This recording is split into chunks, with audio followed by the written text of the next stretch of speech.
ঘুমন্ত অবস্থায় তাকায় দেখেন দুইজন ফেরেশতা মানুষের সুরত ধারণ করে। আব্দুল্লাহ ইবনুল মুবারক রাহমাতুল্লাহ আলাইহির মাথার পাশে একজন বসে গেল, আরেকজন পায়ের কাছে বসে গেল।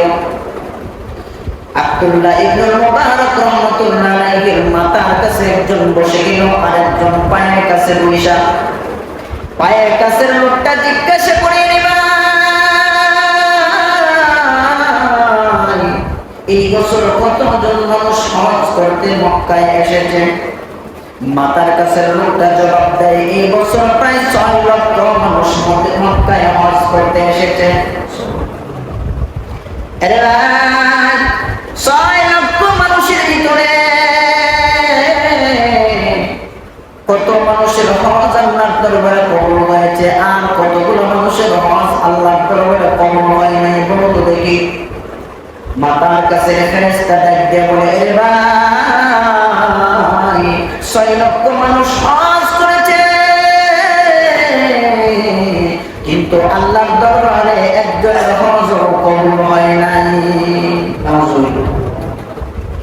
6 লক্ষ মানুষ হজ করেছে, কিন্তু একজন মানুষের হজ কবুল হয় নাই।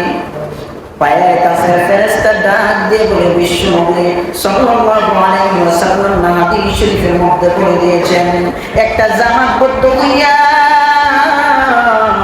যদি আল্লাহ তাআলার ইবাদত বন্দেগি করে, তাহলে না একজনের ইবাদতকে আল্লাহ কবুল করে, তার ওসিলায় প্রত্যেকের ইবাদতকে আল্লাহ কবুল করেন, মঞ্জুর করেন।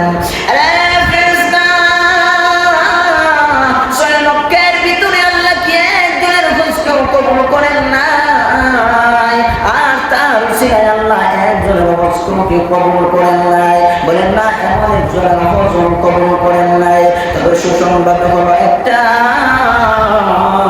একজন আল্লাহর গোলাম দরিদ্র অসহায় একজন মানুষ আছে, যে লোকটা মানুষের পথের রাস্তার পাশে বৈশা বৈশা মানুষের চেরা জুতা সেলাই করে, এমন একজন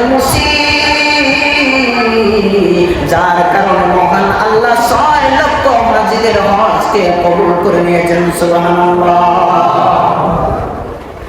এমন একজন মুসিব, তার নাম কি, বাড়ি কোথায়? বলে এই লোকটার বাড়ি হইল ইয়ামান দেশে।